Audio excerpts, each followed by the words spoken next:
이제 제 4강입니다. 용서하지 않은 마음이 치유되지 않는 이유.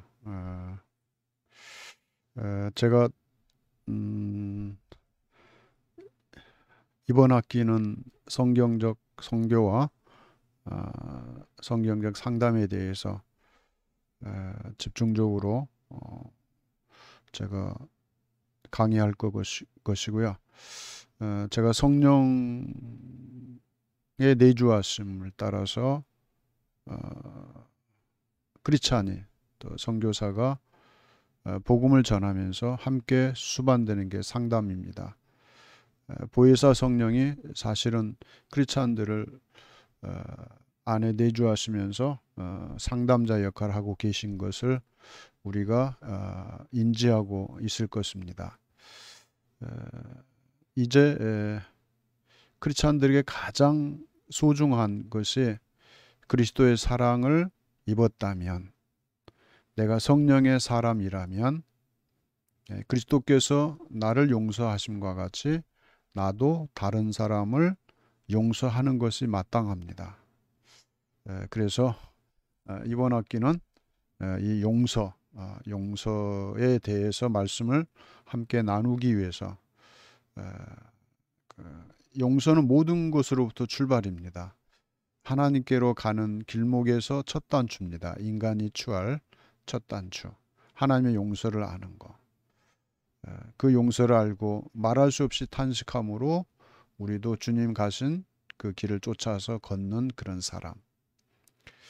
제가 이제 문화심리학, 사회심리학이란 언급을 1강에서 잠깐 해드렸고, 또 이제 대상관계론이 있습니다. 대상은 사람도 될 수 있고 또 사회적 환경에서 일어나는 다양한 사건들, 또 충격, 이런 것으로부터 오는 그 트라우마나 또 외상 스트레스로 인해서, 외상으로 인해서 우리가 그 고생하고 고통받는 그러한 모습들을 우리가 한번 어떠한 것들이 있는지를 구체적으로 사례와 함께 논하면서 이제 접근하게 될 것입니다. 아마 제가 상담 이론과 실제는 제 강의안을 이미 드렸고, 그건 기초적인 것을 여러분이 하셔야 될 거고, 제가 다 이제 해드릴 수는 없고, 제가 이제 강의를 진행하면서 4학기 안에 소화할 수 있는 게 가장 중요한 그 사회심리학, 문화심리학 속에서 성경과 매칭할 수 있는 부분들을 다루면서 접근할 거고요. 이제 마지막에는 이제 대상관계론을 제가 대인관계에서 또 선교 현장에서 다양한 사건들을 경험하면서 우리가 입게 되는 상처들을 하나하나 이렇게 살펴보면서 우리가 성령 안에서 어떻게 치유를 받을 수 있을까, 그런 생각을 하면서 접근할 것입니다. 일반 상담을 공부한 분들은 신학자가 아닌 경우에는 아마 상담 이론적 접근을 할 건데, 저는 성령 안에서 또 하나님 말씀 안에서 새로운 접근으로 제가 지금까지 공부한 내용을 여러분과 함께 나누게 될 것입니다. 그래서 책은 여러분이 보시면 되고, 읽어보시면 여러분이 느끼는 느낌과 제가 그 책 속에서 느꼈던 것들을 정리한 내용이 조금은 차이가 있을 수 있을 것입니다. 그래서 오늘의 책은 찰스 스탠리 박사의 용서에 대한 그 책입니다. 번역해서 출판된 그런 책인데, 그 책을 읽으면서 찰스 스탠리 박사가 퍼스트 베프티스트 처치에 이제 그 설교 목사로 부임하면서 퍼스트 베프티스트 처치의 교인들의 그 갈등, 또 그걸 치유하기 위해서 부임해 갔던 임시 목사였는데, 거기에 담임 목사로 정착하면서 아주 그 아틀란타의 아주 모범적인 그런 그 보수 교단이죠. 서던 베프티스트 처치니까 남침례교회 모범적인 그 교회입니다. 그 교회는 남침례교회 쪽인데 어디에 속하느냐? 루터라이스 유니버시티에 가면 루터라이스 칼리지 앤 세미너리죠. 국제 전도 폭발의 제임스 케네디 박사, 상담학의 찰스 스탠리 박사가 있습니다. 저도 이제 디민을 이제 거기에서 하고 나왔는데요. 저는 이벤젤리즘을 이제 그 논문으로 쓰고 이제 나왔던 2003년도죠. 벌써 오래됐죠. 그런 학교입니다. 그래서 찰스 스탠리 박사의 책이 국내에 많이 있었고 또 그가 쓴 책들을 접하면서 이 용서라는 그 주제에 제가 많은 그 가슴 속에서 그 울음을 터뜨렸던 내 눈에 들보를 발견하는 그런 그 감동을 받았던 그런 책이었고요. 우리가 그리스도의 사랑을 입었다면 반드시 사랑과 용서를 쌍눈처럼 하나님의 사랑과 용서. 이 용서는 그냥 용서하신 게 아니죠. 예수 그리스도를 십자가에 달려 죽게 하심으로 하나님의 공의의 심판을 통해서 우리에게 용서가 주어진 겁니다. 그래서 하나님의 공의의 심판과 또 그것을 통한 하나님의 사랑과 용서를 우리가 경험하고 그리스도께서 가신 그 길을 우리가 쫓아가야 될 것입니다. 그런 관점에서 이제 수업을 시작합니다. 네. 그래서 용서하지 않으면 치유되지 않습니다. 자기 자신도. 용서한 사람은 자기 자신의 영혼이 맑아질 텐데 그렇지 못하죠. 그래서 진리를 알지니 진리가 너희를 자유케 하리라. 이 말씀의 뜻은 진리, 예수 그리스도의 사랑과 용서가 무엇인지를 알면 너희가 그 사랑과 용서의 과정을 통해서 너희가 자유함을 누리게 될 것이다. 이게 이제 달라지죠. 해석이 달라집니다. 구체적으로. 그러면 이제 용서는 무엇인가? 용서에 대해서 이제 함께 생각하는 시간을 갖겠습니다. 교회 안에서나 사회에서 우리는 종종 그 다른 사람을 용서하지 않는 것은 물론이고 교회가 서로 대립돼서 사분 오열되는 게 그 증거죠. 용서 안 합니다. 절대. 그리고 용서하려는 생각조차 안 합니다. 그런 사람들을 우리는 교회 안에서도 발견하고 교단 안에서도 발견하고 사회 속에서도 발견하게 됩니다. 공감하시는 거죠? 이들이 용서하지 않는 것은 그리스도 안에서 근본적인 그 죄, 원죄죠. 아담이 불순종하여서 우리는 죄의 전가로 죄인으로 출생하고 또 죄인으로 출생해서 스스로 짓는 죄를 범하다가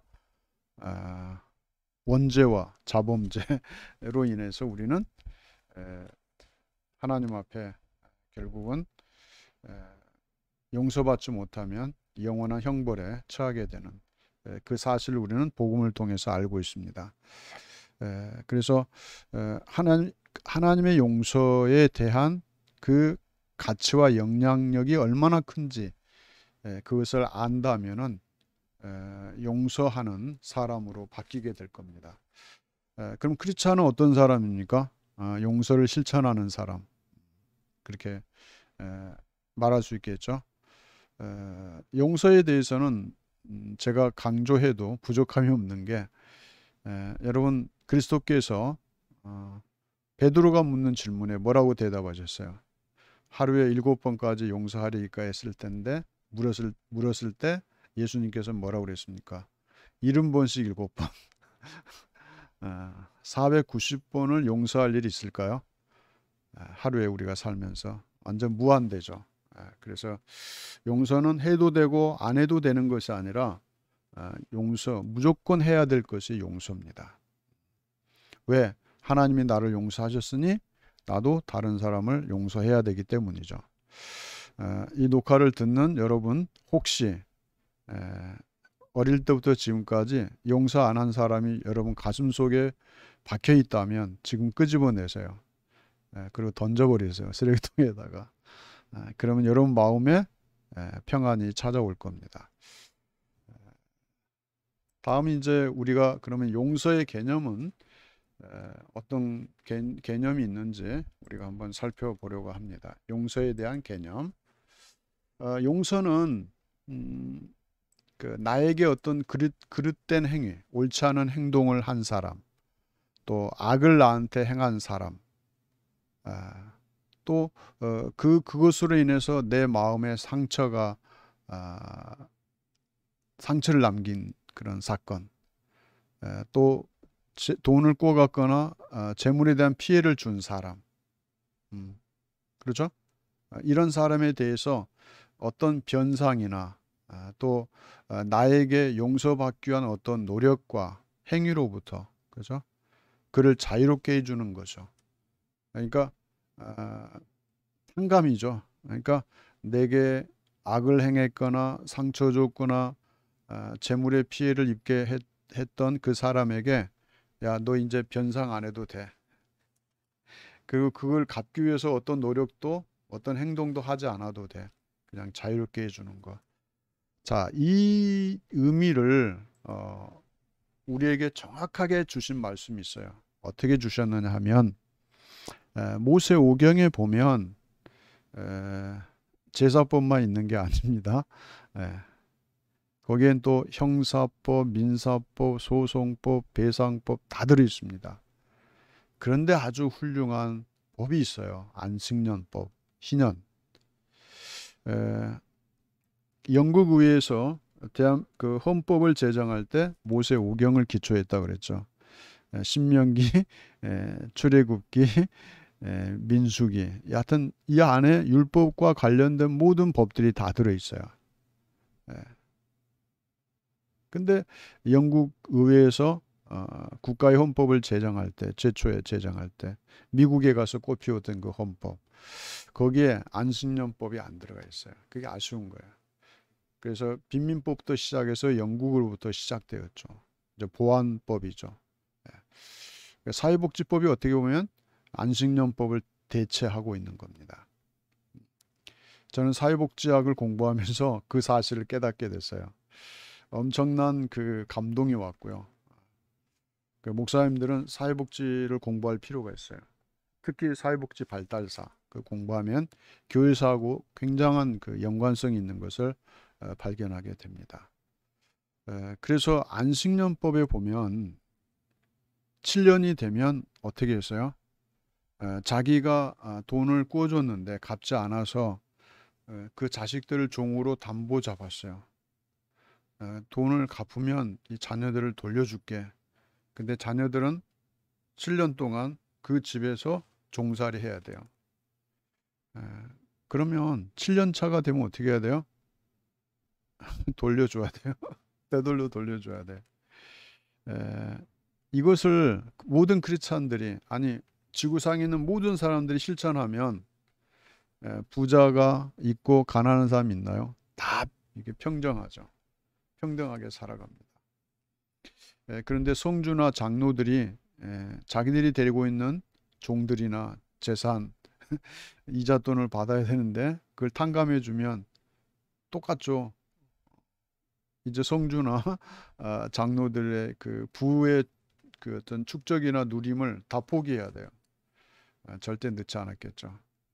근데 그게 그 현장이 없어도 그냥 가봐야 아는 게 아니라 그냥 아는 거죠. 그 이해가 됩니다. 만약에 여러분이 돈을 지금 한 5억을 어디 꿔줬어요. 근데 지금 6년 차예요. 근데 돈이 없어 못 갚는데 내년이면 어떻게 돼요? 성경적으로 여러분이 하신다면 안 갚아도 돼. 이렇게 돼야 돼요. 배가 아파서 못 살겠죠. 그러면 이 탕감이 결국 뭐예요? 이게 용서예요. 용서예요. 없던 걸로 하는 거예요. 그래서 이 7년씩 해서 몇 번이에요? 이행하다 49년, 50년째 또 신년을 선포하라 그랬어요. 그동안에 이행하지 않았으면 50년째 한 번 더 해라는 거예요. 기회를 한 번 더 주신 거예요. 신년을 선포하는 거예요. 그럼 여러분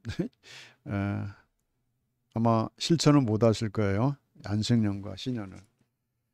거기는 안식년 생각하면 대체로 뭐만 생각하냐면 주의 종들이 열심히 6년 동안 일하고 7년 차는 일하지 않고 안식을 취하는 것만 생각해요. 근데 그것 말고 또 다른 안식은 내게 그 빚진 자를 탕감해 주는 거, 종을 해방시켜 주는 거, 이게 안식입니다. 근데 이 안식을 실천하지 않고 있어요. 그러니까 목사님이 7년 차가 되면 목사님이 하던 목회를 멈추고 1년을 쉬어야 되는데 1년 쉬면 교육자가 바뀌어 있을까 봐 못 쉬어요. 불안해서. 우린 그런 것만 생각해요. 근데 중요한 게 있어요. 목회자가 6년 일하고 7년 차에 쉬면 뭐까지 이행해야 되느냐. 빚진 것도 탕감해 주세요. 이것도 실천했었어야 돼요. 근데 이건 못했죠. 근데 성경에는 분명히 그렇게 하라고 돼 있습니다. 그래서 나에게 빚진 사람이 나에게 갚아야 할 그 채무를 탕감해 주는 것이 용서입니다.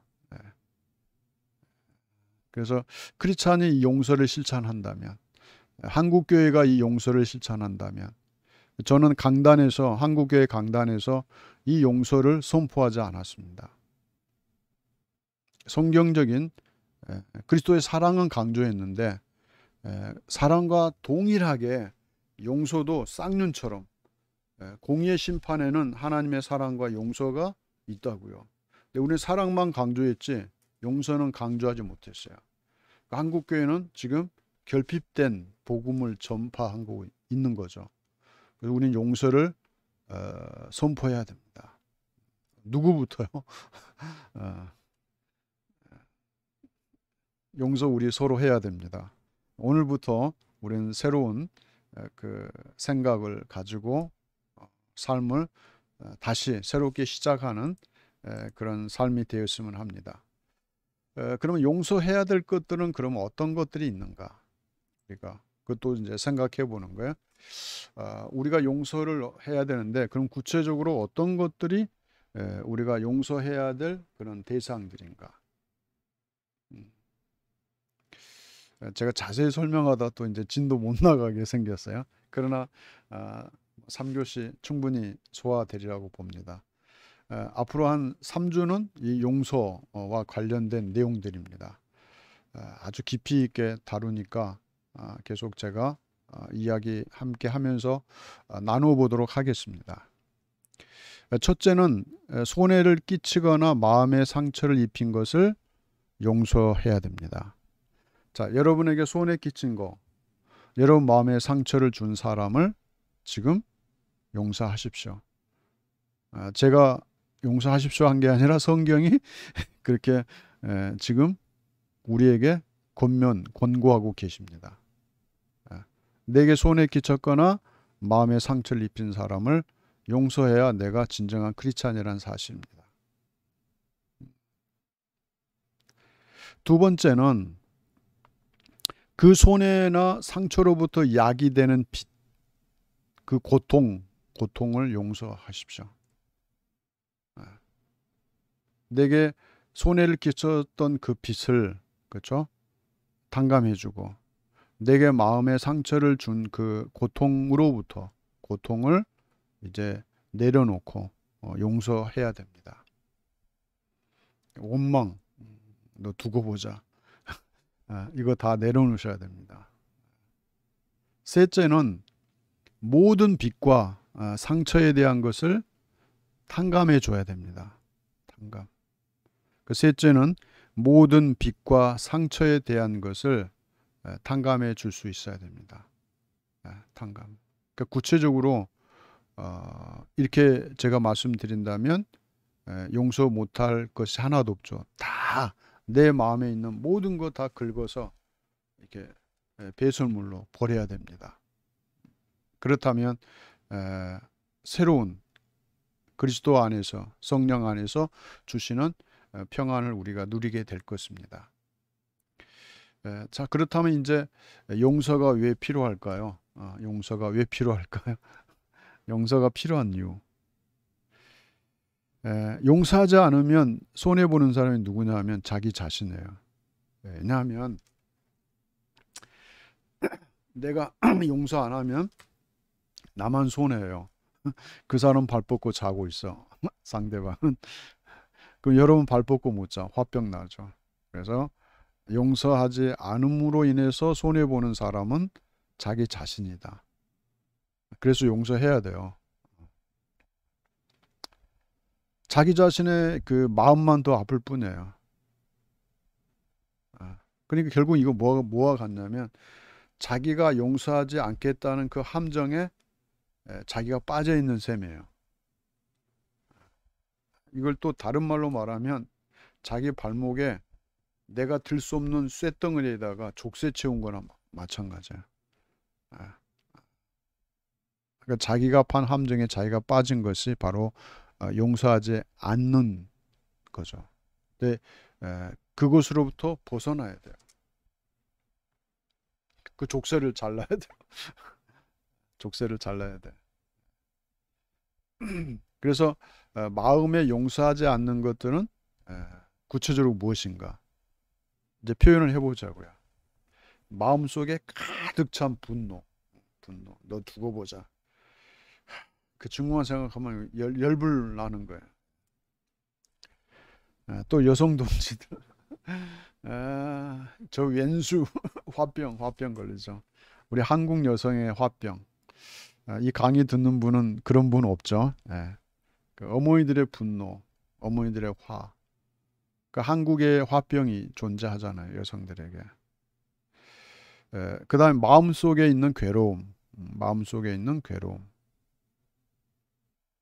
또 용서하지 않은 사람이나 그 대상에 대해서 항상 이렇게 벼르고 있는 그런 어떤 자세.